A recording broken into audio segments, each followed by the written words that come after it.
afternoon, and welcome to NASA's Kennedy Space Center.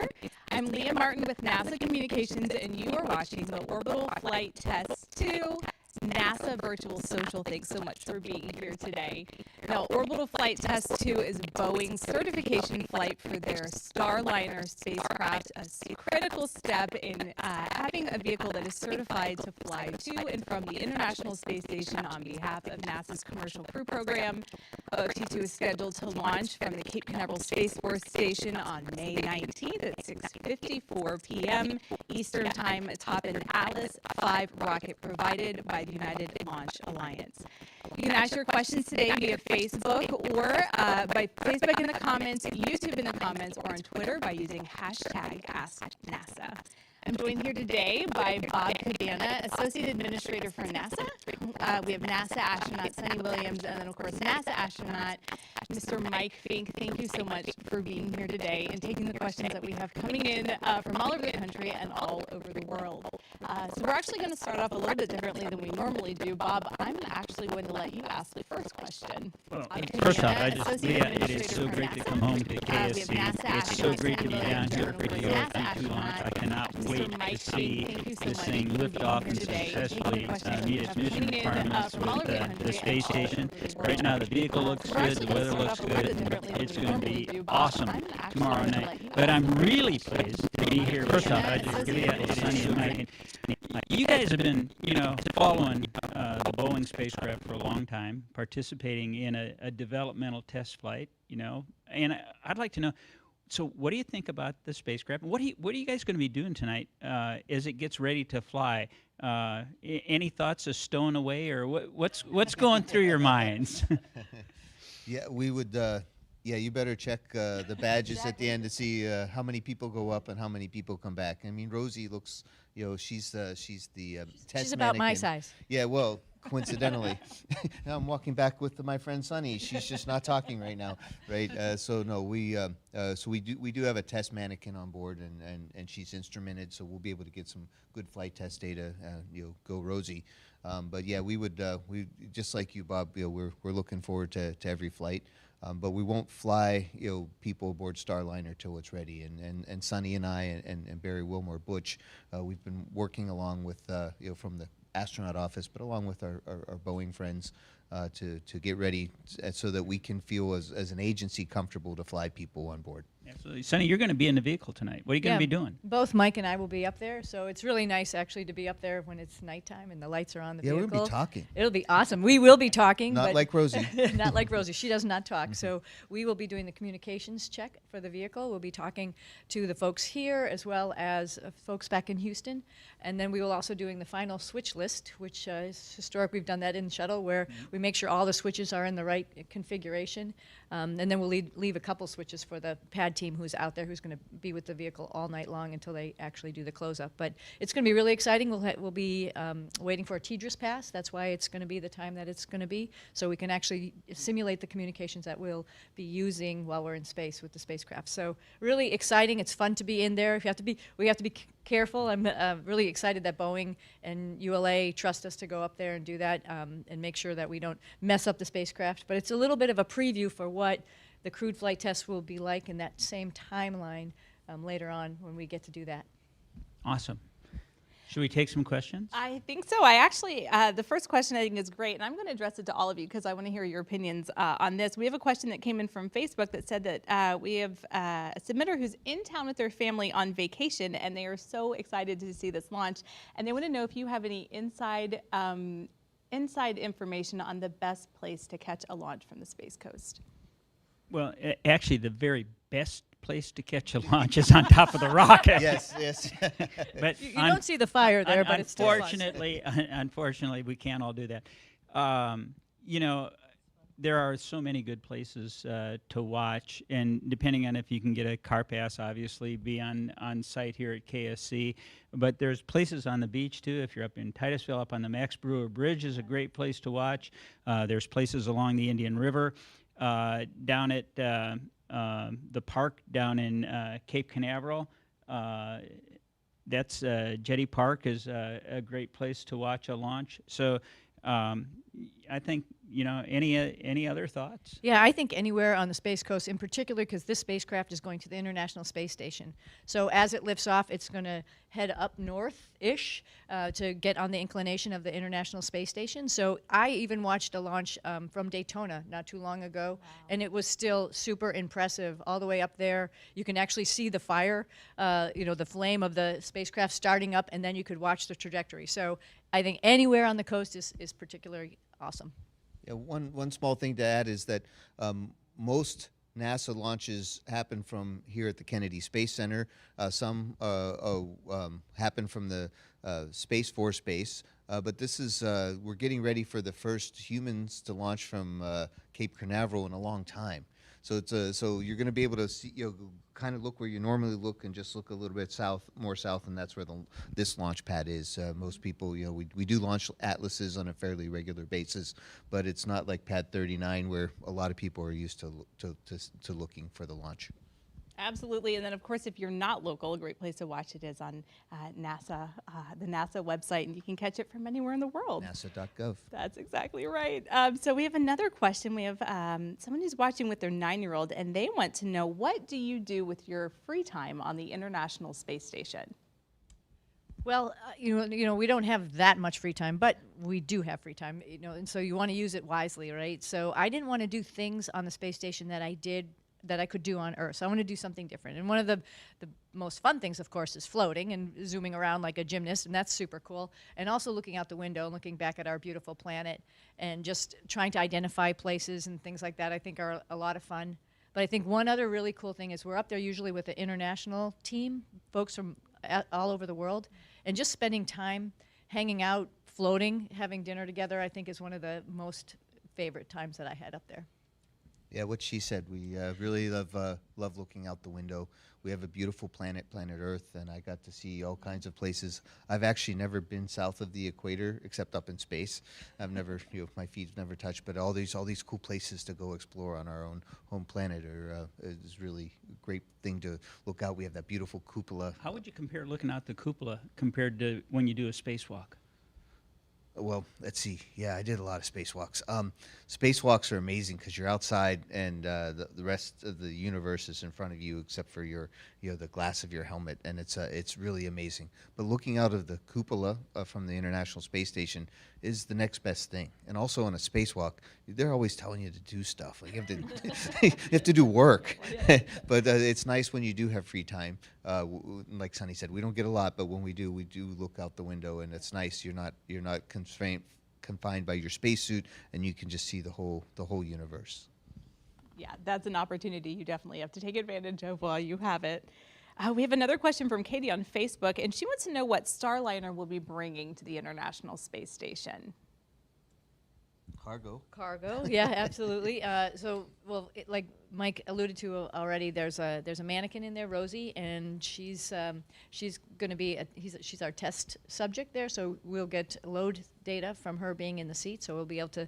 She's there, but that's not going to the space station. We also have, like Mike said, some cargo for the space station. I think we're bringing up some EVA hardware from NASA and some stuff from Boeing that they're going to give to the space station. So the spacecraft isn't totally packed, but it has enough stuff to have folks go in there and be able to operate the spacecraft, and then some stuff that will transfer.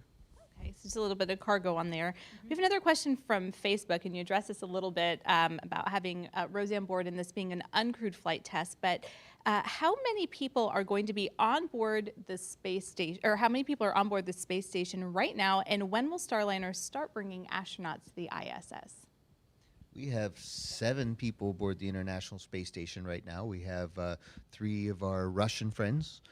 We have 3 Americans, and the 4th one is Samantha Cristoforetti. She's from Italy. And this is her 2nd mission, and I know she's super excited.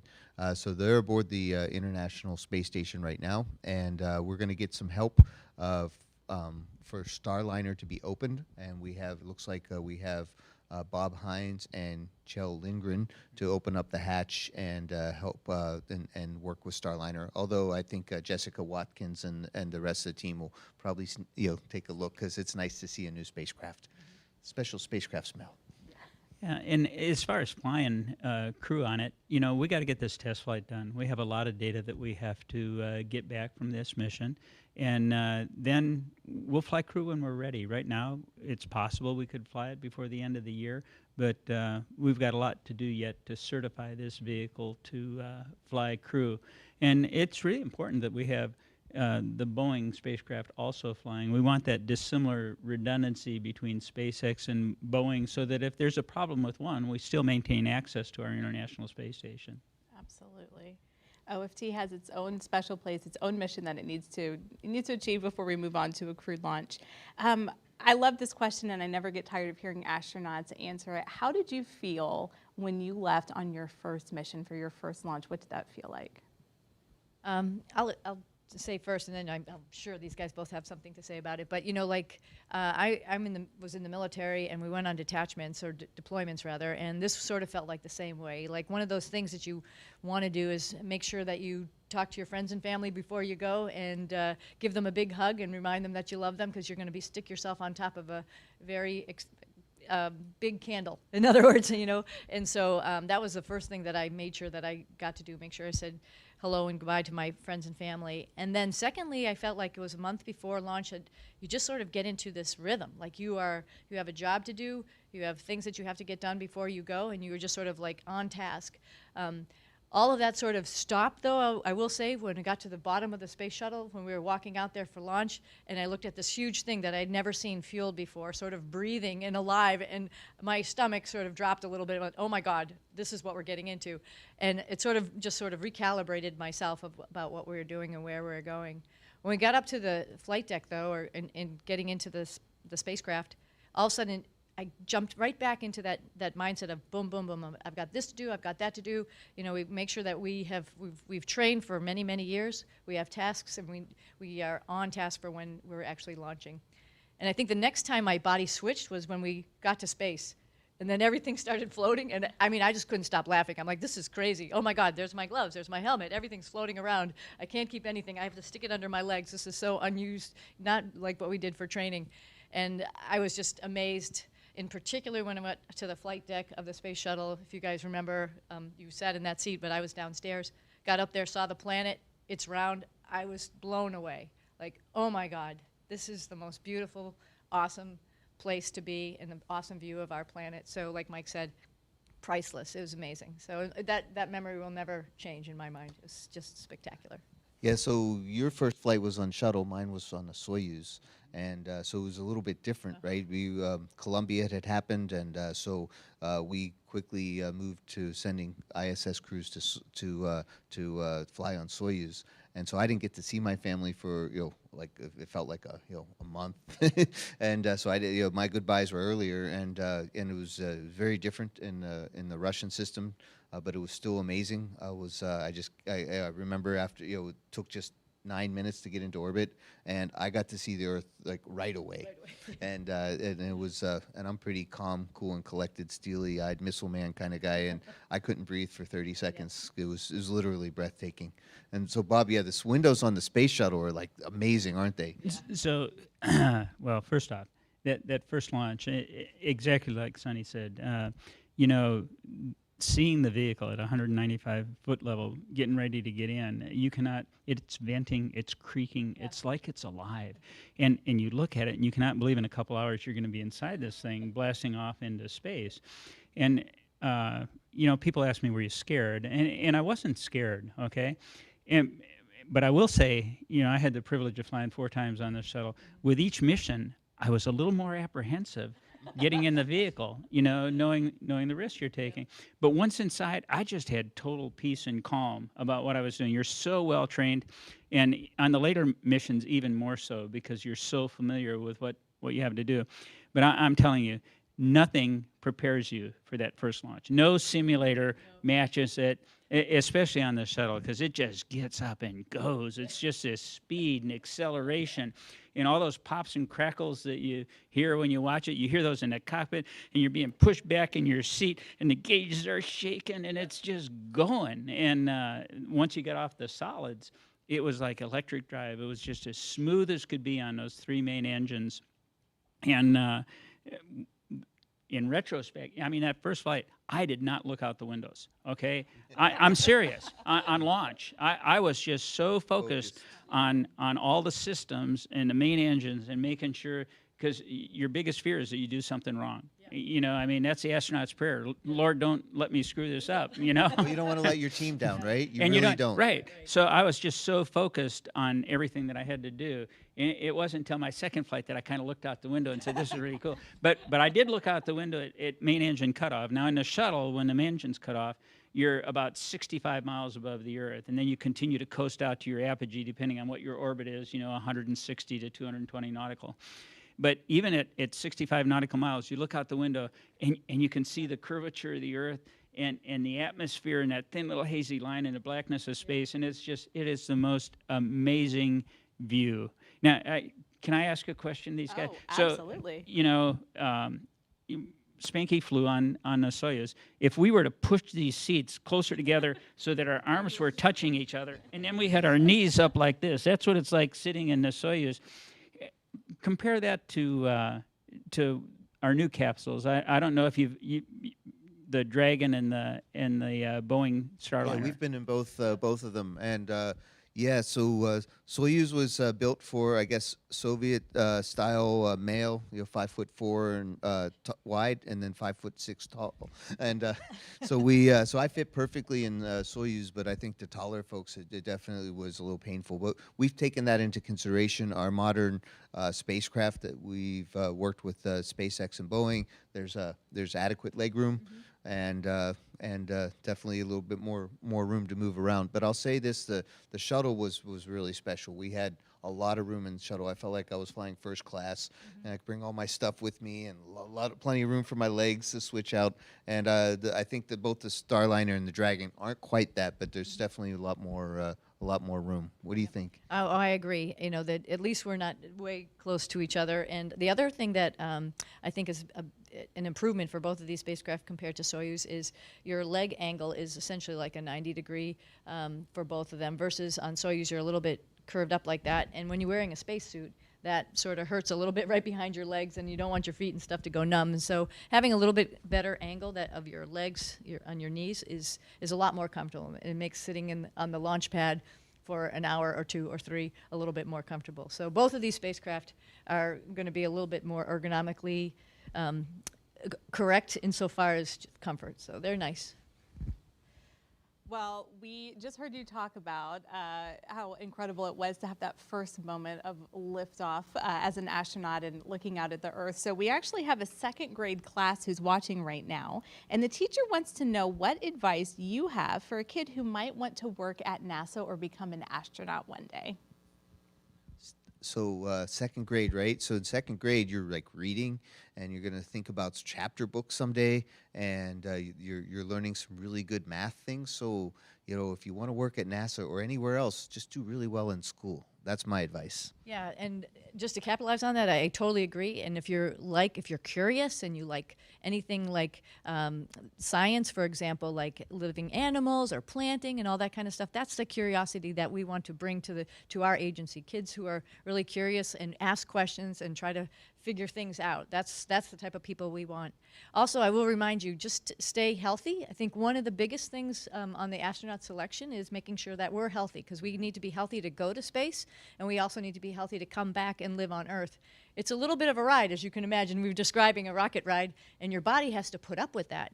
And so to do that very well is we make sure that we're healthy. We do exercise, we eat right, and we get enough sleep. Those are a couple things that are just sort of core and baseline for you guys in second grade that you can start now with good habits. Man, those are just great. So work hard in school and stay healthy, be physically fit. Totally agree. And then I will also say, in second grade, it's a little bit hard, but I remember when I was 5 years old, I wanted to fly jets. I wanted to fly airplanes, and I wanted to be a naval aviator and take off and land on aircraft. That was my goal, to fly, and I read all the books I could about flying and stuff. So I would also say, find out what you enjoy. Now, and the only way you can find out what you really enjoy is to try a lot of different things. But if you find out something that you really enjoy, that you're passionate about, that you care about, then studying in school isn't hard. You study because you enjoy it and you want to learn, all right? You were And reading all about the naval aviation and airplanes. Yep. So You they get didn't good make grades. You wanted to. You get good grades because you're excited about it. And then when you do get to be where you have a job, work's not work. I haven't worked a day in my life. I mean, I'm really old right now, and I'm still having fun. You know, this is a great team to be a part of. And the other thing I would say is, you know, don't give up. If you don't get something on the first try, don't give up. Try again. And, you know, because if you really want it, then don't give up. And we need more than just astronauts at NASA. We need everybody. I don't care what you get a degree in school, there's a job for you at NASA. Yep. Absolutely. Oh man, such a great answer. I actually have a couple of questions individually for each of you that have come in, and I think I'm going to start with you, Bob. We have someone who asked, are you getting much time on the Space Coast? Are you getting to see many launches, and how is it working for NASA in DC as opposed to here at Kennedy Space Center? Well, first off, I have to say we have an amazing team across NASA, every center, and the leadership team. I am so pleased to be able to work for our administrator, Senator Nelson, and our deputy administrator, Pam Melroy. And I will tell folks, be nice to the people that work for you, because one day you might be working for them. Because when I was chief of the astronaut office, Pam Melroy used to work for me. And no, but I mean, it's a great team, and I just really, really enjoy working at NASA headquarters, and all the people that I get to interface with, and it's our mission and what we have to do, and it's just it's everything that I've done throughout my career at NASA at a different level, and to still be a part of it, and to be able to help our nation's space program be successful. I absolutely am enjoying it. Now, do I miss my friends down here on the Space Coast and in Houston and at Stennis Space Center and across NASA? Absolutely. But I get home on a regular basis, and I get to see a few. I love it when we have something like this where I can come home, and my family I have a son that retired from the Marine Corps, and his family lives here in Florida. And so I love getting to see them on the weekend and go to church and out to brunch and stuff. So when I can get home, it's really fun. So, yeah, I'm doing a little both, but I absolutely enjoy my job up in Washington. I think we're doing well for NASA, and I just want to see us be successful. I want to see us get back to the moon and on to Mars. I want to see our human spaceflight program successful. Let's keep working on ISS. And I'm sorry, I'm getting carried away here. I got one more thing I gotta say. Yeah. So I get to go everywhere as a NASA Associate Administrator, and I'm not responsible just for human spaceflight or science mission spaceflight like I was when I was here. And I get Aero. I used to be a test pilot, so we're flying the X-57 and the X-59 this year, 2 X-planes, 1 electric, 1 low-boom supersonic aircraft for research. That's really cool. X-planes again at NASA. And I was at the Space Telescope Institute in the control center for James Webb. Oh my God. How cool was that? And so it's all calibrated. It's all cooled down. They're getting ready to declare first light. I got to see pictures nobody else has seen, and it's awesome. It is so cool. I cannot wait. Yep. Congratulations to our James Webb team, because they put a lot of work and a lot of time to get it, and it's nice to see them so successful. Yep.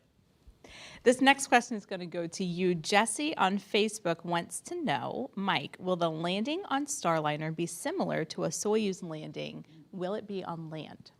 Yes. So landing means on land, and I guess if it lands in the water, we say splashdown, right? So Starliner is built for landing, and we're gonna. And the nice thing about the United States is we have these great expanses in our west of our country. So right now, Starliner's main landing spot is at the White Sands Space Harbor, or WISH, but there's other different places like Dugway and Wilcox and other places for the Starliner to land, but it's going to land on the ground. And what I really like about Starliner, it has airbags. We learned this maybe from the Mars program or something. So on Soyuz, when we landed, we had this retro rocket engine, and it still does, and it slows things down a little bit, but it's still a kind of a hard landing. But most people walk away from it just fine, right? No, I think we all do. And of course on the space shuttle, even especially when Bob was flying, well, it was a very smooth. It's a smooth landing, and near the end of the program, it was mainly here at the Kennedy Space Center, right at the shuttle landing facility. But we're on Starliner. The airbags they open up. They inflate. I don't know, somewhere around 6,000 or 7,000 feet, Sonny. It's on our cue card. We monitor it and override it if we have to, but those airbags are going to come out. And it's really, we saw the first landing of Starliner a few years ago, and it's just amazing. So we're looking forward to a very soft landing with Starliner. And it's really a cool design. Those airbags are built by ILC Dover, and it's kind of like two bags in one. So they're big bags. And when it first hits, there's like a blowout panel, and so it collapses. It blows out, and the air collapses, and then the second bag. So it's a double cushion as it comes down under those parachutes, and yeah, it looked pretty cool. Yeah, when we were watching it, it looked like it was landing on marshmallows. It just, it just stopped right there. It looked super nice. Yeah, I want to land on Starliner. I'll do that. Yeah, and Rosie's going to get us some data. Right? Yes, that way we know it's safe for the future cruise. So speaking of making this safe for future crews, we have a question that came in through social. How long did it take you to learn to work with Starliner, getting ready for this flight test that's going to lead the way for a crewed flight test later on this year? So both Mike and I have been working on this program for quite some time. Somewhere around 2014, 2015, we started, this contract was laid out, and we started learning about the spacecraft. But those spacecraft, both this one and Dragon, were under development, and so we would all go out to both companies and work with them to understand what it takes to actually put humans inside those spacecraft. So both of us have been learning both spacecraft as development for quite some time. Been sort of focused on Starliner since about 2018, 2020 timeframe. And so over the last couple of years, we've really dove into the development of the spacecraft, everything that has to do with humans. Obviously, we talked about parachutes and landing bags, but and launches, of course. The seats we've talked about already. The interface with the computers and the software involved. That whole thing, we've both been working on that, as well as Barry Wilmore, who we mentioned earlier, Butch, for quite some time. So it's a little bit different than training for a space flight. Like when we both were flying Soyuz and Shuttle, those programs had already been developed, and we were in a specific training flow. This has sort of been open-ended a little bit, just because it's the first time that we're getting these spacecraft ready to fly. So it's more working with the engineers versus having a trainer train you how to fly the spacecraft. But it's been great. As senior astronauts, we both flew on Soyuz and Shuttle, and we know them well, is that we're able to help NASA and help our industry partners at Boeing and SpaceX to really give them some perspective that very few people on the planet have had, and we can help them make things better so that we have safer flights and more reliable flights to the International Space Station and beyond. I mean, we're helping build an economy, a low Earth orbit economy, so that more people could fly in space, and not all of them have to be NASA government astronauts. And so that's I think that's Sonny and I and Butch giving back to the team, giving back to NASA by helping make things better for the future. Absolutely. People, it's really hard work. What these guys are doing, developmental flight test is just it's a constant iteration of making corrections, working with the team, making sure that the corrections got entered correctly, and a lot of it comes down to software testing. How much time have you guys spent just testing the software to make sure that everything's working right? Yeah, I think we sometimes think of it as, we'll do a sim and we'll see that it'll all go right. But every time we get in the spacecraft and we go through a simulation with the control team, they're also learning because they have their displays as well from that software. We always find something new, which is typical for this type of unique program. And so I think it's been a couple years at least that we've been able to take a look at the software. More recently, we have had able to look at the crewed flight software. This one will be, OFT will be specific for a non-crewed flight software, obviously, because the crew's inside and will do some things. This spacecraft has to do everything itself with the control team. But we had the opportunity to look at our software, which is an iteration further than this one, and it's coming along really well. But it doesn't mean it hasn't been with a lot of hard work, a lot of people looking at displays, trying to figure out what actually works, what doesn't work, how we can make it better to make it more understandable for the situational awareness for the crew on board. So it's been a long time, a lot of work together. And this isn't unique to the Starliner. We went through the same thing with the Boeing or with the SpaceX Crew Dragon. space station. We spent hours testing in the lab, Still. and then I remember helping we you spent guys out hours testing in before I Florida with flew the the real first flight time. hardware to make sure it worked. This is why we're testing right now with the Space Launch System. And we have to go through a complete wet dress rehearsal. We've tested the simulations in the Launch Control Center in the firing room with the team, but now we have the real flight hardware, and we want to test that entire sequence down to T0 without actually lifting off to make sure that we understand all the systems and the software so that when we do launch, everything works smoothly. So yeah, astronauts spend a lot of time testing. So back to the question of what we should do for the second graders. Well, yeah, know how to program computers. That can come in handy. So how long will Starliner stay docked to the ISS, and what is the main objective while it's there?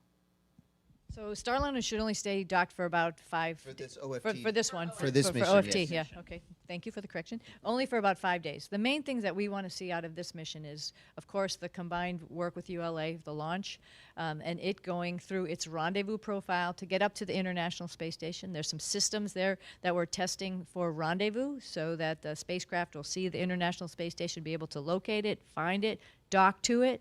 Then we're going to power it down, and the crew inside on the International Space Station will be able to go inside it, retrieve the cargo that we talked about, and do a couple checks. One of them would be voice checks, just making sure the spacecraft, when it's docked, can talk to the space station, somebody inside, and also can talk back here to mission control. Space station interfaces are really important. It's really important to make sure that action is going to work fine.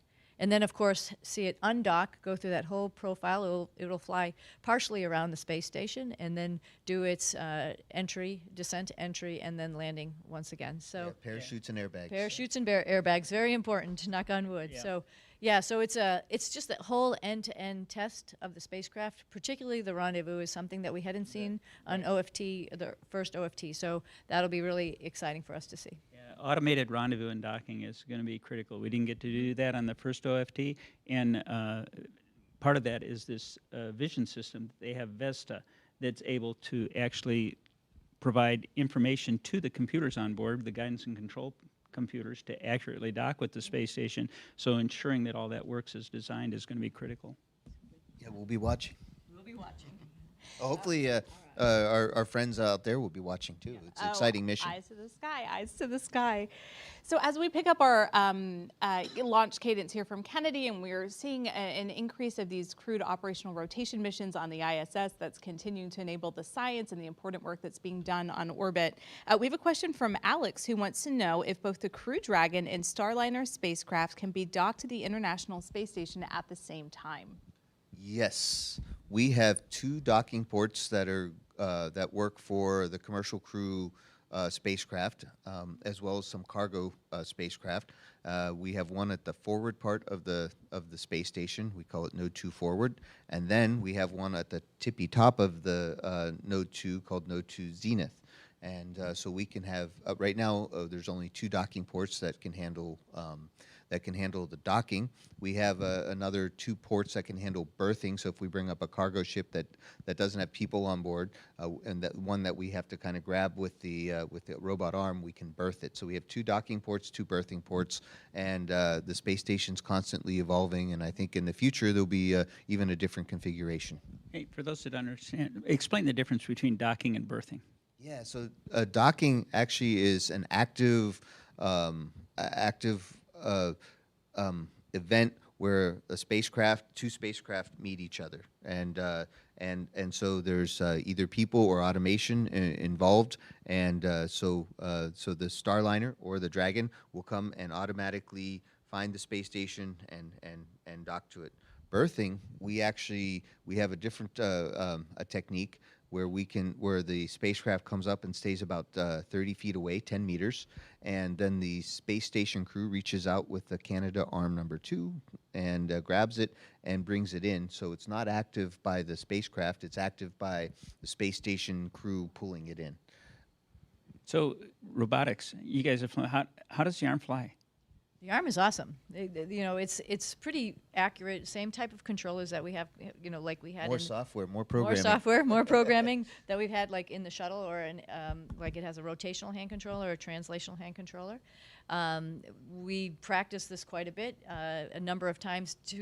It's spacecraft that come up to the space station, like Mike has described, and hover there. They're generally been pretty steady. However, they have deadbands and they can move around a little bit. So as you drive the robotic arm into a pin, essentially, It's a moving target. it's a moving target. There's a pin, and the robotic arm comes and flies over the pin and then can grab onto it. It's pretty accurate how you can just fly it right in there. You might have to control it just a little bit because of those deadbands that I talked about, but it's pretty repeatable. Obviously, we've done it a number of times, and that's how we get our cargo. That's how we get, you know, we also use those spacecraft as disposal, so we were able to put our trash in those spacecraft and get rid of our trash on the space station. So it's been a repeated thing. So the Canadian arm flies great. Actually, you know, we used it a number of times. We had to use it a number of times to put the space station together. So not only these spacecraft that came up, but throughout the last two decades, we used it to build the space station. Two arms, right? One on the shuttle arm, Canada Arm 1, and then Canada Arm 2. And I started on 2, and then I went back to 1. And So which one flies better? I've flown the one on the shuttle. How's it compare to the one on? I've only flown the simulator. So what I really thought was really cool about the shuttle-based Canada Arm 1, you could see what you're doing. Everything was right there and real, because the shuttle windows were so good. And what they teach us, and again, I wasn't up there for cupola for too much, but when you're flying Canada Arm 2, it's really you're focusing on your displays and monitors, and you're not like looking out the window as much. So they're both fantastic. Canada Arm 2 is more capable. It's bigger and stronger, but you can't see what you're doing sometimes as much as you can. I was so impressed with the shuttle. Yeah. But Canadarm2 has some really unique characteristics because it's 7 degrees of freedom, so you can move it all around. Like the one on the shuttle, it's based, it was stuck, so you can only move it so much. That second arm has tons of capabilities. Could get you in trouble. You have to be a little bit careful. Well, we've actually had a lot of interest regarding life on orbit and what it feels like to live and work without with a zero gravity environment. And so one of our submitters wanted to know, what do you do to minimize the effects of microgravity on your body? And then Sunny, specifically Justin, wants to know what it was like running a marathon on orbit. My gosh. That was a little below in head work, as we call it in the aviation world. I can't believe I did that. That was sort of stupid. Anyway, I signed up to do it, and so I follow through on what I sign up to do, right? So You're going 17,500 miles an hour, so I'm done. you're done, right, in one step. Yeah, I'm not as smart as Mike over here. I should have thought that one out a little bit better. But so you know, obviously we have a treadmill on board because I was able to run a marathon. You wear a harness around you and essentially has bungees that connect you. Float away. Yeah, so yeah, the bungees connect you, and every time you take a step up, it pulls you right back down. So you can regulate your weight. If you want to be a little skinnier, you don't make that bungee pull as far. All that to say, we tried to get to our natural weight, our normal weight by the time you end your mission, because you want to come back to Earth and be able to walk around and run around and stuff when you get back. We also have a bicycle up there. It doesn't have a seat. It has 2 pedals where you click your feet in, and then you can ride a bicycle just like you do here on Earth. You can also change the amount of resistance that is on it, so you can make it harder and harder. You can program in hills and stuff, so it could really give you a good cardiovascular workout. And thirdly, we have the advanced resistive exercise equipment, and that is essentially, Mike put it together, as a matter of fact. I put it together the first time. Yeah, It's like a weight machine. A weight machine with a bar, which is really Yes. nice, so you can actually do like squats and deadlifts, and that's very important to maintain your bone density, particularly like in your hips and pelvis area and your legs and your ankles. And so all that keeps us in pretty good shape. Both of us have flown long duration missions, and we've come back, been able to run up to our families slowly and give them a big hug when we got back. And I think that's a huge accomplishment, considering when we had long duration folks in the past in other programs that didn't have that equipment up there and came back and had to spend a little bit more time in rehab than we had. So what they're not saying is that the astronauts on the space station, unlike the shuttle, we didn't have as many devices or have to exercise as long because we didn't have these long duration missions. They have mandatory exercise 2.5 hours a day. And what we found is the loss of calcium in your bones when you get in space. When you get in space, your brain says, I don't need a skeletal structure to support my muscle mass anymore like you do on Earth. And so you actually shed calcium, and it's very similar to osteoporosis for women on Earth. And you can take drugs, but it's not the same. And what we've learned in space, on space station, is to combat that loss of calcium in your bones, to keep your bones strong, you need to run on the treadmill. You need that impact to the bones, but also the strength training. You need strong muscles, and that also keeps your bones from degrading. So it's a combination, and 2.5 hours a day, really important, right? Yeah, but it's nice also. Don't we all wish in our schedule here today we had 2.5 hours, but it really is necessary. And I think there's a psychological part of that too. It's just nice to shut your brain off from the scientific work and the environment you're in and just go work out. And space station is so big, so we have these really big exercise devices aboard space station. And as we go to Moon and Mars, it's going to, especially in Gateway, when we're orbiting the Moon, so we're still weightless, so we don't even get the 1/6 G of the Moon. These exercise devices, there's, I think, a whole team at NASA that's working on future exercise devices based on what we know. I want to go back to what you said about staying physically fit. So you don't need a big gym to stay physically fit. Wherever you go, you can walk. Walking is great for you. And you can do like I do and throw some bungee cords in your backpack. They take up no room at all, and by how many bungees you have, just hooking it up to a doorknob, you can get exercise. And that's all the weight machine is on the space station is a bungee cord. It's just essentially you're just changing the strength of the bungees. We're going to have a bunch of second graders going home asking their mom to buy them some bungee cords after this broadcast today. Programming course. And a programming course. Well, I want to thank you, Bob, Sunny, Mike. Thank you so much for being here today and giving us some insight, not just to this mission, but to life at NASA and to life on board Space Station. It's invaluable, and we really appreciate the opportunity. And to everybody who's watching, we'd like to remind you that Boeing's Orbital Flight Test is scheduled for tomorrow, Thursday, May 19th at 6:54 p.m. from Cape Canaveral Space Force Station. We hope you'll tune in and watch this moment as we certify another vehicle that will bring us one step closer to having redundant, safe, affordable access to space. Thanks so much for watching. NASA.gov. Thank you.